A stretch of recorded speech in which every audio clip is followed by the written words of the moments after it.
Okay, welcome back, everyone. Can anyone please confirm that they can see screen clearly and hear clearly too?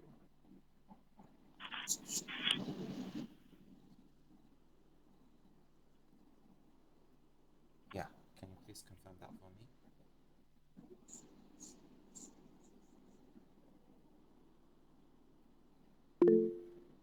Okay, thank you, Dr. Lena.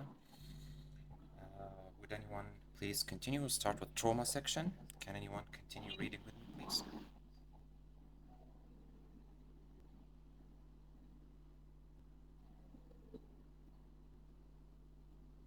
You can just raise the hand button here, and you can start reading questions with me.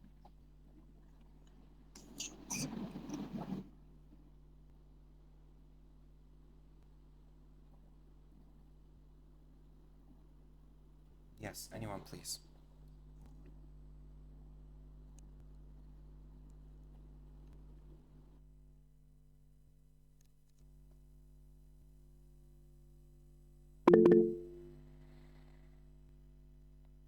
Okay, so I can see, okay, the first one raised hand, Dr. Naji Ali. Can you please unmute yourself, Dr. Naji? And Okay. okay, let's start. Okay. A 20-year-old man presents to emergency department with a stab injury to the posterior aspect of the elbow, 6 centimeter above the olecranon. On examination, he is found to have a 4 centimeter deep transverse laceration with complete loss of active extension of the elbow, which structure is most likely to have injured. Okay, this is triceps or not? Do you want to read the question again? Yes, yeah, this is a triceps muscle. Triceps. Mm. Okay. Let's. Okay, but why not radial, by the way? It's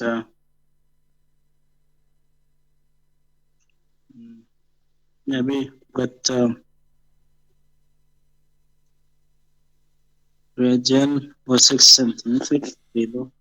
Do you want to go for radial nerve? Mm, triceps, I think. You're still sticking with triceps. You don't want to change. Mm, okay, can I see the question again? Okay, you can see the question again. Thank you. Present just development, the posterior aspect of the elbow. Mm-hmm. 6 centimeter below the Yes, it's maybe radial. Maybe radial. Okay. Do you want to go with radial? Yes. Okay. Now, in the exam, this is wrong answer, radial nerve. In the exam, there will be a devil, right, just behind you, and they Mm-hmm. will press on your shoulder, change your answer, change your answer, change your answer. Okay? Always the first answer that you'll pick is usually the correct one. Okay? Okay. So, So I'm not really, I'm not convinced that it's yeah. radial. So never change your answer under any circumstance. Even if Dr. Majdi Yaqub come and say, no, this is not correct, no, go with your answer. Okay, trust your answer.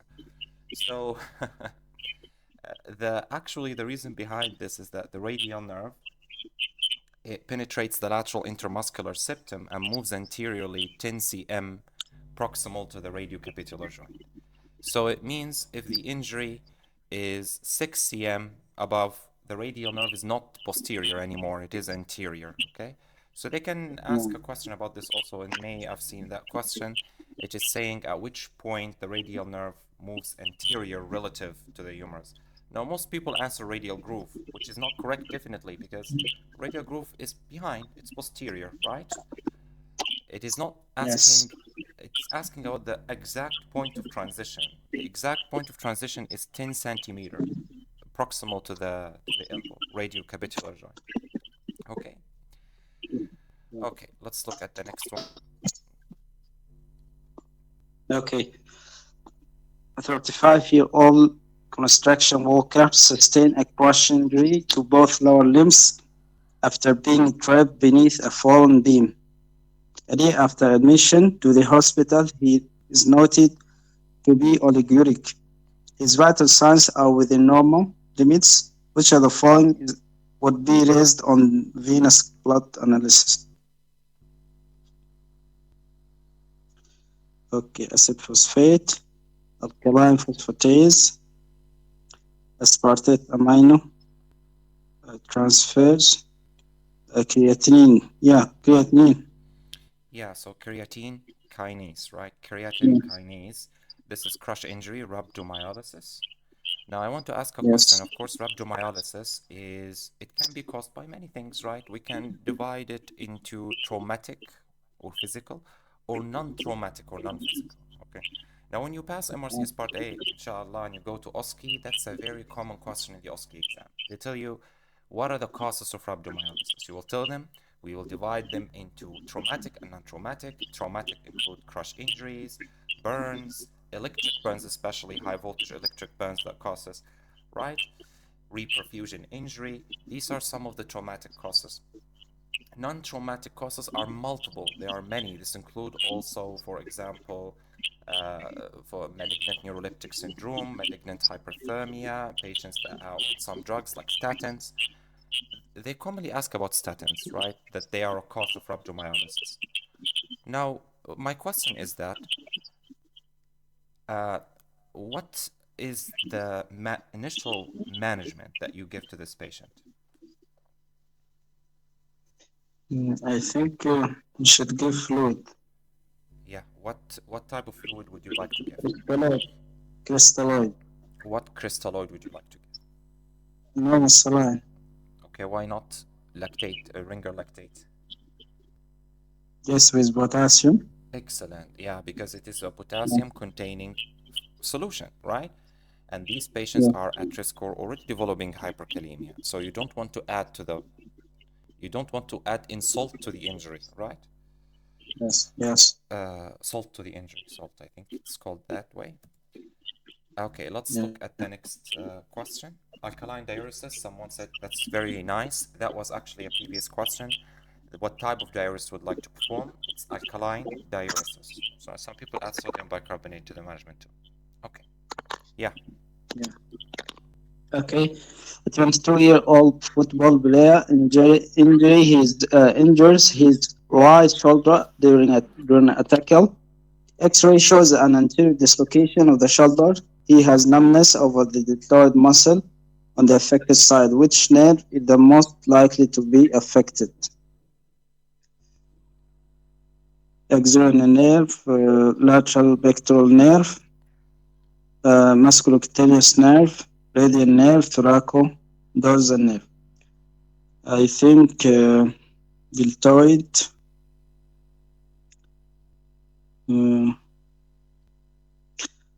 Question again. Okay, Dr. Lena, here's the question again. His shoulder during tackle. Exertion anterior dislocation of the shoulder.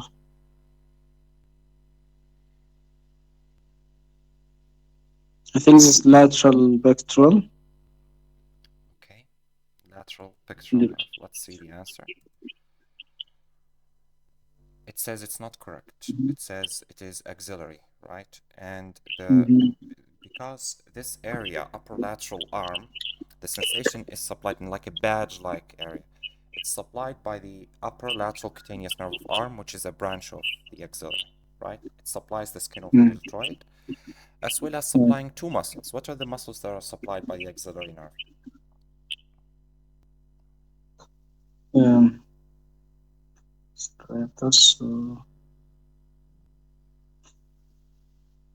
Yes, the deltoid itself. Deltoid itself, yeah. Deltoid is one of the things, and teres major or teres or minor. I think teres minor because yeah, it's adjacent. teres minor. teres major is supplied by the inferior subscapular nerve, the major one, Yeah. and it's a branch of posterior cord, but the teres minor is supplied by axillary. Right.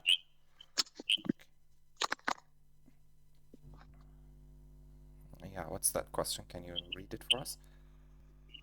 The right axillary artery is used for arterial decannulation in order to establish cardiopulmonary bypass in patients undergoing surgery of aortic arch.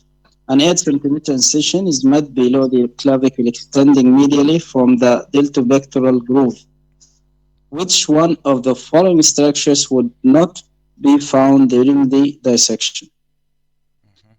Axillary lymph nodes, axillary vein, horizontal fibers of pectoralis major muscles, inversion of pectoralis minor muscle,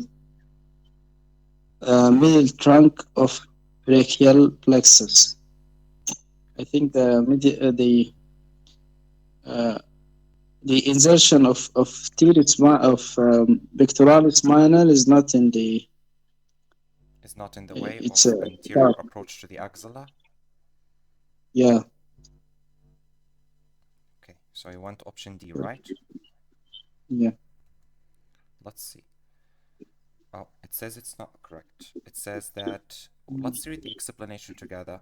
They said the least likely structure to be encountered during an anterior approach to the axilla, as they are generally located in the posterior triangle of the neck between the anterior and middle scalene supraposterior to the subclavian artery, which is correct. Yes, so the trunks of the brachial plexus are largely in the neck. They are not in the axilla, right? And it is very far away from, when you go anterior approach to the axilla, you will encounter the pectoralis major, you will encounter the clavipectoral fascia, you will encounter also the pectoralis minor. These are all structures that are contributing to the anterior wall of the axilla. Okay? Okay. Let's look at the next Brachial. one. Okay. 24-year-old man sustains a severe diffuse head injury. He is transferred to the neurosurgical unit for intracranial pressure monitoring and management.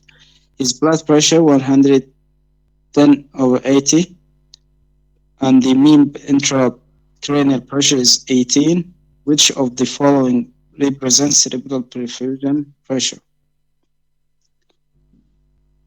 Okay, so we actually need to calculate this. So, yeah, the systolic is 110, diastolic is 80, and intracranial is 18. So this makes the, which one?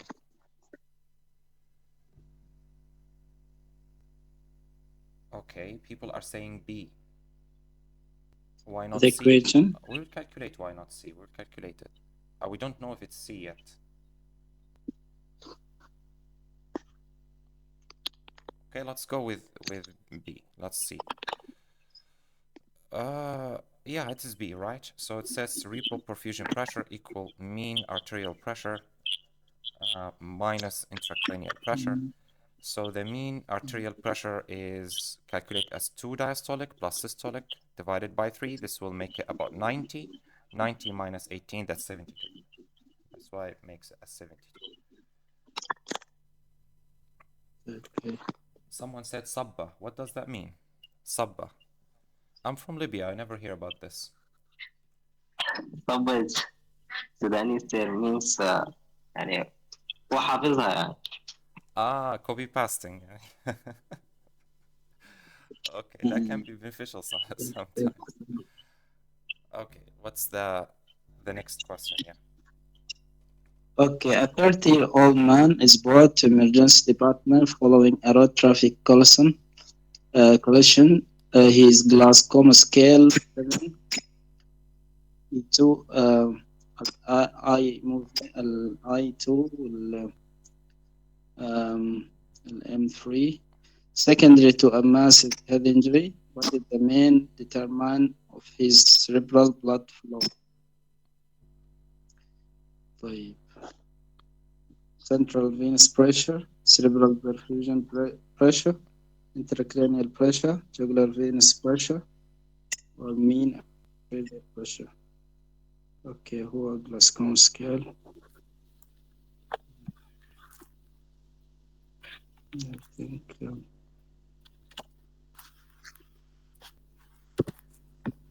think yes. His glaucoma scale, how much? It is 7 after a road traffic accident, and they are Yeah, saying in this case, I think the answer is mean arterial pressure. okay, let's see. Okay, so it is saying it's option C, intracranial pressure. What's the explanation? They said in isolated head trauma, the main determinant of cerebral blood flow is intracranial pressure. Yes, because in head trauma, in isolated head trauma, the blood loss is usually not significant to reduce the blood pressure and mean arterial pressure to impair the cerebral perfusion.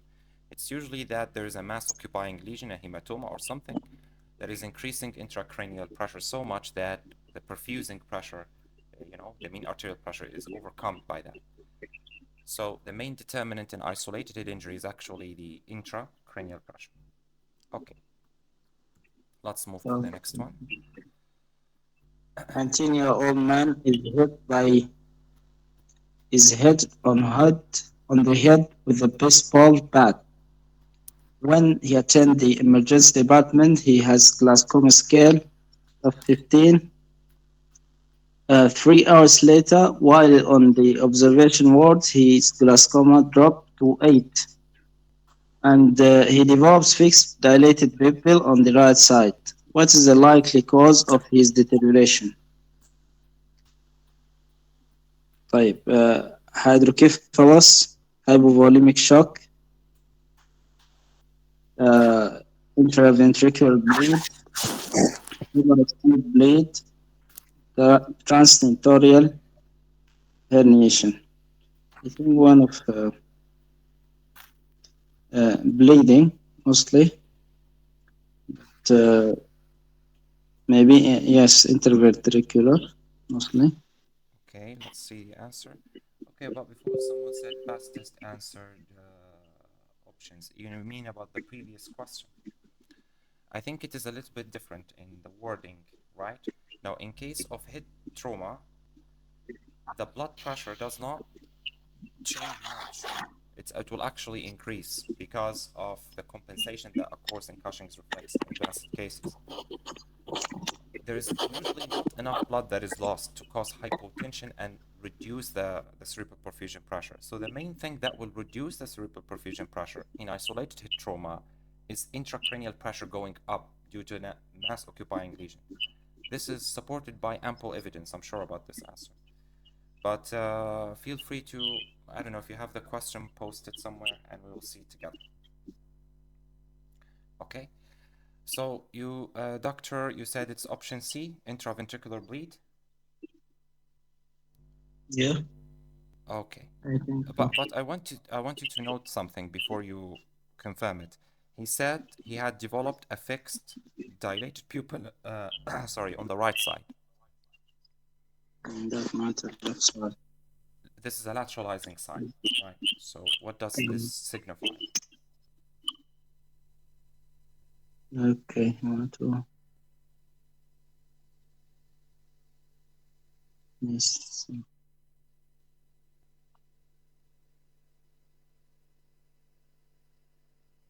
That means that the maybe it's a herniation or something. Okay. Yes, it means herniation of something, right? Yeah. So Yes, I think. you mean E, right? Transtentorial herniation, brain hernia. Let's look at the answer. Okay, it's saying it's E. Now look here when in this diagram, when there is a mass occupying lesion here, do you see that's a hematoma here? It's pressing the brain.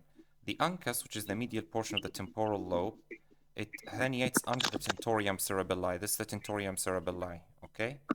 And here it happens to be that the oculomotor is in this region. So the oculomotor gets Yes. compressed, right? Yes. So when it gets compressed, now what is the features? I have a question. What is the features of oculomotor nerve palsy? You know that there will be Dilated diplopia, right? There will be dilated pupil, diplopia, right? dilated And the pupil. eye will be Yes. deviated out and down, right? Because of the Out and down. paralysis of. Okay. So in transtentorial herniation, what feature will develop first? That's the question. In compression of the oculomotor nerve, which of the Yeah. features of third nerve palsy will be the first to develop, earliest one? I think loss of accommodation. Loss of accommodation. Yeah. Some people said that it's the same as being dilated pupil because accommodation, part of it is constriction, pupillary constriction. Horizontal diplopia, dilated pupil. The first one that develops is pupillary dilatation. Why? Yeah. Because if you take a cross section in the nerve itself, you will see that the parasympathetic fibers are arranged in the periphery of the nerve, and the motor fibers Okay. are arranged in the center. So if there's something that is pushing on the nerve from outside, it will, logically affect the parasympathetic first, right? Yes. So parasympathetic function in the eye will be lost first, including innervation to the ciliaris and including the dilator, the constrictor, pupillae. So that is going to be, causing dilated pupil. So that's, I Yes. think that was a question in January, right? That thing, it was a question in the last exam. Let's look at the Yes. next question. Okay. Following thoracotomy, a patient complains of numbness and loss of fine control of the left hand. On examination, it is established that the numbness is on the ulnar border of the hand and involves the little finger and both sides of the ring finger. The hand is weak, including both the abductor pollicis brevis, and the first dorsal interosseous muscle. Which of the following is the most likely site of neurological injury?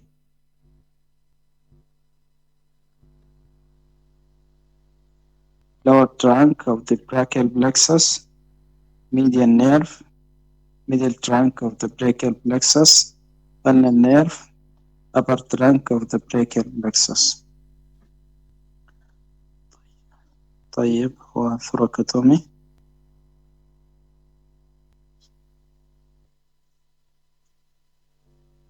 Okay. Thoracotomy. Yes, this hand is weak. Okay, so it's lower trunk of the brachial plexus. Yeah, right, let's see. Yeah, so the answer is lower T1, C8, right? That's the hand mainly. Okay, so that's why it explains everything. Let's see the next one. A 45-year-old woman presents with the left arm pain and weakness due to a prolapsed cervical disc. The pain radiates to the radial aspect of the elbow and the forearm. On examination, there is weakness of forearm sensation, supination. Which nerve root is most likely affected? Okay, C3, C4, C5, C6, C7. Okay, I think this is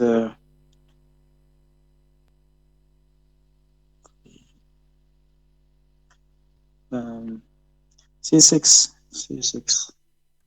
Okay, let's see.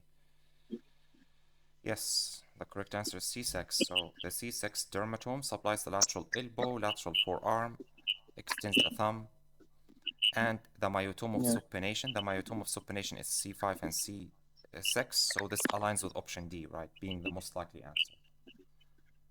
The previous question? Okay, so actually, this is all recorded. Okay, so I will post it in everywhere, YouTube, the channel, everywhere, okay? Okay, why not C5? Because look at the dermatome that they said, radial aspect of elbow and forearm, right? This is C6 dermatome, right?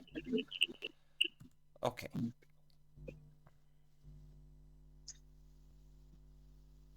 A 27-year-old man sustains a gunshot wound to his thoracic spine and receives neurohabilitation for a Brown-Sequard syndrome, hemisection of the core.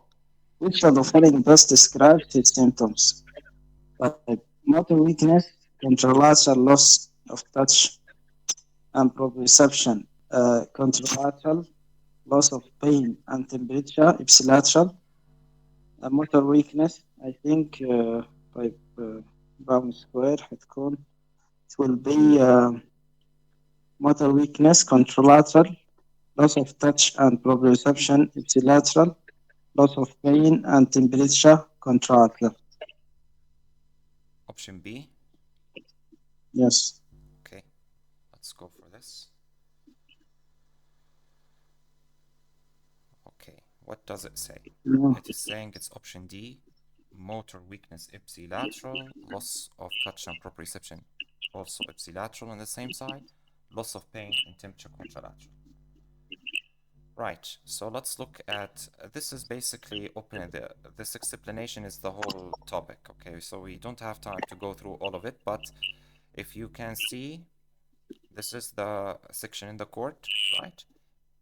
Brown-Sequard means hemisection of the cord, damage to the section of the cord on the same side.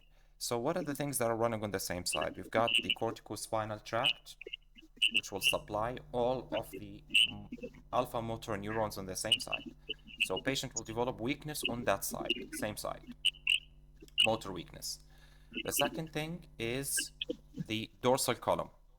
Dorsal column sensations, which are fine touch, vibration, proprioception, pressure sensation, these things, they don't cross in the spinal cord, right? They cross in the medulla, and then they become the internal auricoid fibers and then ascend as a medial lemniscus or something, right? So they don't cross in the spinal cord. So if they are damaged, they will cause ipsilateral damage on the same side, right? Loss on the same side. Pain and temperature sensations, they cross in the spinal cord.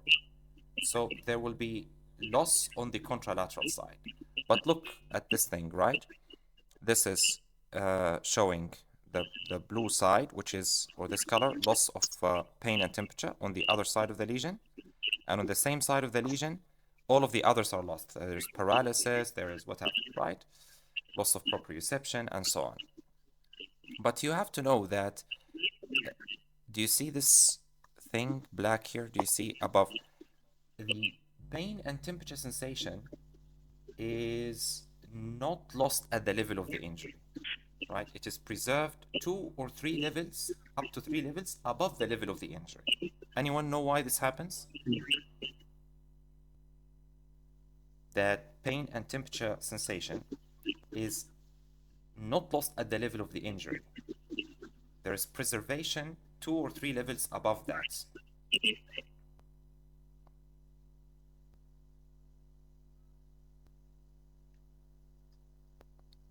Anyone know why?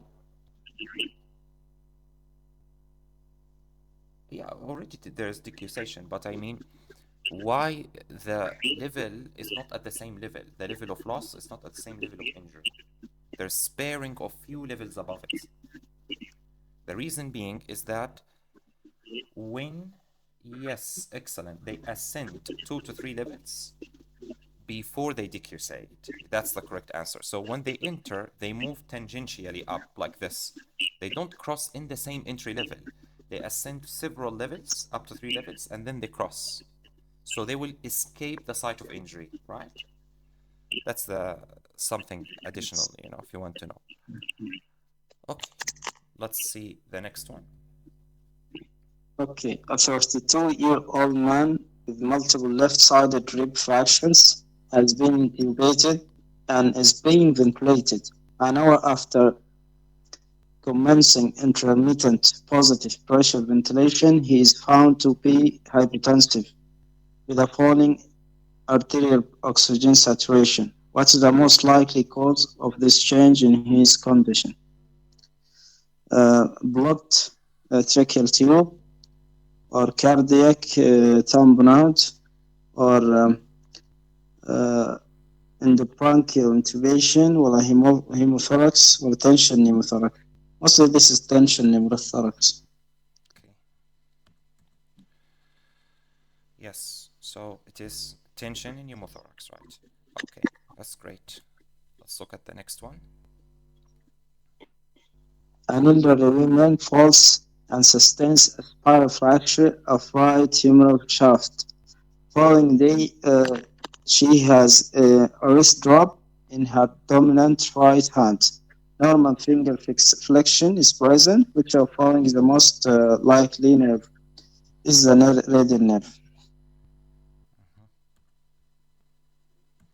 Yes, so radial nerve. One doctor said in its chest tube should be inserted to all flail. Yeah, so in the flail segment, we don't insert chest tube just like that, okay?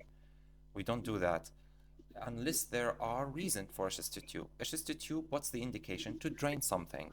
Always think simply, don't complicate the picture. Anything you want to drain, air, blood, pus, whatever, right? Effusion, anything that you want to drain, that's the tube. If there's nothing to drain, no tube, right? It's as that simple. Now, in flail chest, the management is largely conservative. If there's no underlying hemothorax, if there's no underlying pneumothorax, these needs to be excluded by chest X-ray. If there's no evidence of these, the patient just observation. Just adequate analgesia needs to be given. Usually a thoracic epidural or multi-level nerve block is given. Okay? If low saturation intubates, right? If low saturation on room air, right? Then you have to intubate the patient and mechanically ventilate. Why they say this? Because in flail chest, the most dangerous thing is not the flail segment itself. The most dangerous thing is the underlying pulmonary contusion, which causes VQ mismatch. When someone with flail chest already presents cyanotic and also have low saturation on room air, you don't have to give them oxygen. On room air, you should intubate. That's according to the 10th edition of ATLS, right? And mechanically ventilate the patient. Because when this is the case, it means what? It means already there's pulmonary contusion. That's the meaning, right? If already connected to O2 mask, we will not take these readings. We have to take the reading on FiO2 0.21, that is room air. So the FiO2 needs to be 0.21 to assess this, okay? So then you should also consider it in the context of ABG if you want more details. When the PaO2 FiO2 ratio is less than 40 kilopascal, that's when you have to intubate, okay? No, contusion is not managed with chest tube, okay? It is not managed. It will actually worsen the situation. It will make it worse even because there are complications related with the tube. You may actually induce a hemothorax due to an injury to the intercostal vessels. You may injure the lung itself and cause a pneumothorax and make the situation even worse. Okay, so no chest tube, definitely. Yeah, that's the thing. Okay. Let's look at the next question. Okay. 25-year-old man is involved in a rugby tackle in an amateur match and briefly loses consciousness. He watches the rest of the game from the sidelines. 6 hours following the game, he is found unresponsive in bed. On examination, his glaucoma scale is 10. The pupils bilaterally are 4 millimeter, and the right pupil is sluggishly reacting while the left reacts normally. This is most likely due to cerebral contusion, diffused axonal injury, or extradural hemorrhage, or hypoglycemia, or intracranial hemorrhage. I think this is expanding extradural hematoma. Okay. Yes, it is an expanding extradural hematoma. Okay, that's a famous thing in the exam, the CT scan for extradural hematoma, biconvex, hyper intense lesion, right? There's also mass effect here. There's compression of the ventricles. There's effacement of the gyri and sulci on the opposite side. This is dangerous, right? There's also a hematoma, subgaleal hematoma on that side as well, if you can note it, right? I can't see a fracture overlying it. So it means that skull X-ray is not beneficial. In our hospital, in head trauma case, I see many people, especially the new SHO, they order head skull, right? X-ray skull. It's not beneficial. It is not beneficial. If there's an indication for CT scan, you will go for it. If there's no indication, you'll observe. Because if there is no fracture, it does not exclude underlying hematoma. Like in this case, there's no fracture and there's hematoma, right? So if the skull X-ray is normal, it does not exclude intracranial pathology. So in short, it's not of value. It just takes resources and time. Okay, let's look at the next question. Yes, a 30-year-old man presents with blunt abdominal injury.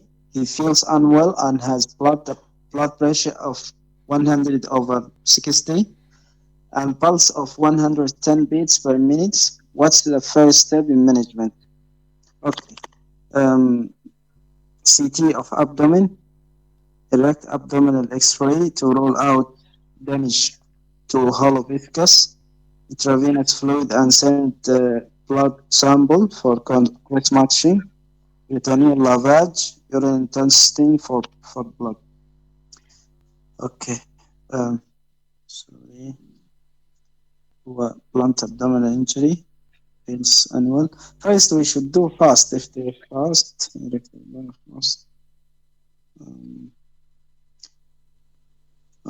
okay, it's hypotensive, yes? Yes. Hypotensive, tachycardic. So we start resuscitation with intravenous fluid and we send blood sample for cross-matching. Yeah, so This according maybe to is the clinical. ATLS, right? We will follow the ATLS or CRESS protocol. They generally are the same thing. So Yeah. CRESS protocol, it is published by the Royal College. I think if you have time, you should go through that handbook. It's it's not that of benefit, but for the exam, especially for the MRCS Part A, but it's beneficial a lot in the OSCE and general knowledge and things like that. They are the same, ATLS and CRESP. Basically, the initial management is A, B, C, D. In the last edition in ATLS, there are several steps, right? There's first preparation, pre-hospital and hospital, triage, which is basically in mass casualties or in multiple casualties, you have to choose who will survive, right? That's the meaning of triage in short. Especially in mass casualties, when there's a lot of patients coming in beyond the capacity of the hospital, you're going to have to choose the ones that have the highest chance of survival, right? To deal with them first. And those that are with extreme severe injuries that are unlikely to survive, they are left behind. And those with minor injuries, they are left behind, right? That's something, yeah, that can have a lot of ethical points as well, but that's what's written in the ATLS. Then after triage, there's the ABCDE, and then which is primary survey, and then adjuncts to the primary survey, then secondary survey, then adjuncts to the secondary survey, and then assessment to assess whether you need to transfer or not, and then finally the definitive management. Right? That's the general outline for the new ATLS right now. Yeah. Let's look at the next one. Okay. A 45-year-old man is brought via ambulance to the emergency department following motorboat collision. On arrival, he is conscious and complaining of pain in both lower limbs and upper abdomen. His heart rate is 110 beats per minute and blood pressure is 85 beats over 70 millimeter mercury. Which of the following steps should be taken first management of this patient? Also hypotensive, we should resuscitate. Intravenous morphine, activate major hemorrhage protocol, secure airway with tracheal tube. Sorry, can I look for the question again? Okay.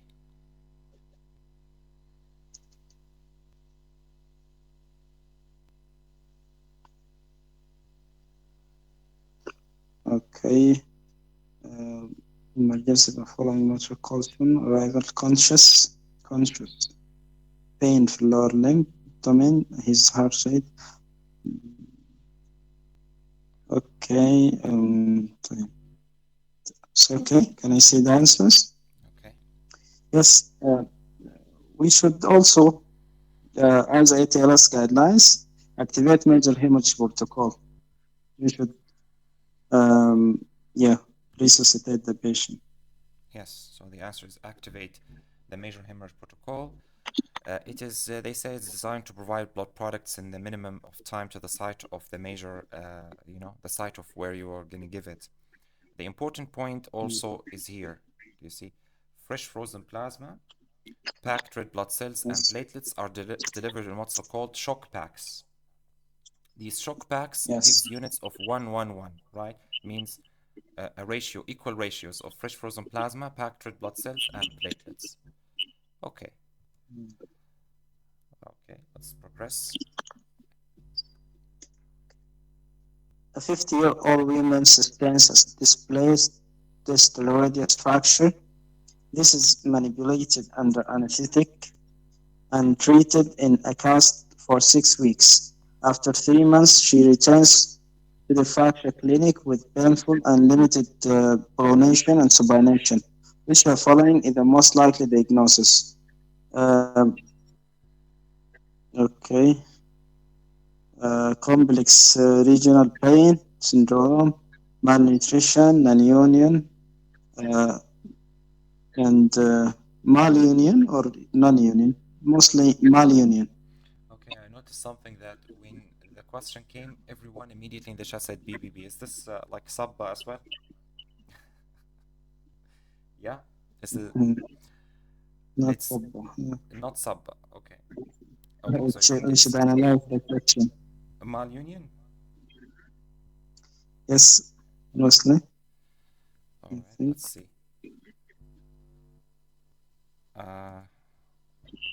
Yeah, Sabba is working. That's correct. It's option B. That is. So, malunion, it involves, union of two bones in non-anatomical position, resulting in pain and deformity and things like that. For you to diagnose complex regional pain syndrome, you need Budapest criteria. That can be asked in the exam. Budapest criteria, there should be sensory features like allodynia and hyperalgesia. There'll be pseudomotor symptoms, swelling and sweating. There should be vasomotor symptom like hotness, flushing, cold, whatever.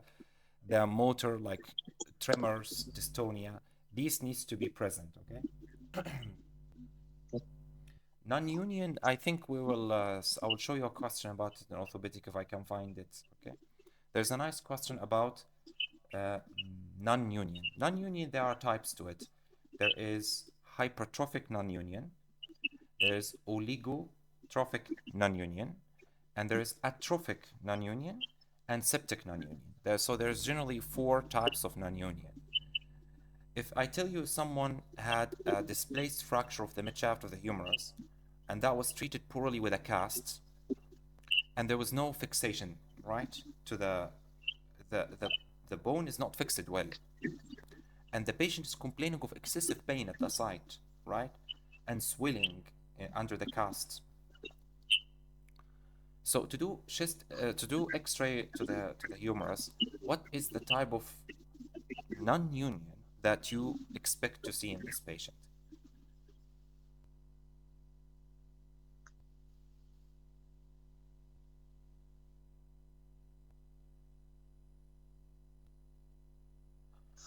No, not necrotic. Not septic, too. It's not septic. You would expect hypertrophic non-union. Hypertrophic non-union is caused, guys, it's caused by excessive movement at the fracture site. And there is no factor that impairs healing. So it's usually simply due to poor fixation of the fracture. You will see that the ends of the bone are enlarged and they are sclerotic. Okay, that's Yeah. hypertrophic. If there's infection in the site, then that's septic. Patient is feverish, Okay. etc. So That will be septic.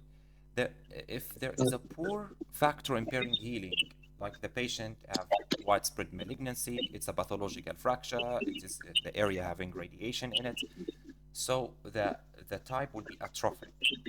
If there's a combination between the two, there is a poor healing factor and there is excessive movement at the fracture site. This is called oligotrophic. It's a combination between hypertrophic and atrophic. Okay, let's see the next question. A 56-year-old man is brought by his wife to the emergency department after hitting his head on a shelf upon standing up. His wife thinks he lost consciousness for 30 seconds and he vomited several times. Apart from a headache, he feels he has made a full recovery. Which of the following is most appropriate management? Admit for observation, uh, allow him with the head injury instruction and accompanied by an adult, arrange an immediate CT within 1 hour, CT scan of head, arrange an urgent uh, 8 hours CT scan of the head, transferred to a neurological unit. Okay, he lost his consciousness for 8 hours and for 30 seconds, sorry, um, and vomited several times. Okay, they didn't prescribe the vomiting. Is it projectile or no? Or no matter. It's not Okay, important. several times. So okay, we should do CT. I think Okay, we should do CT. so Immediate CT immediate within CT. 1 hour. Okay, Yeah. so his wife has said what? Okay, the wife is like very, you should be looking at the wife from head to toe right now. She's probably responsible for this mess. Okay, let's look at option C. Yes, that's correct, right? This is very important slide here. Is indication for CT imaging in head injury within 1 hour. This must be like your copy paste. Like you have to know it very, very good, you know. So Glasgow coma less than 13 means 12 or less. Okay, I've seen a question here. What is the cutoff point for avascular necrosis? And also the interval when I can say it's secondary osteoarthritis and fracture of neck. Avascular necrosis can happen up to 2 years after the fracture. After a fracture which has been fixed, of course. We will not consider if there's arthroplasty. So up to 2 years it can happen. After 2 years, no, it can't happen after 2 years. Okay.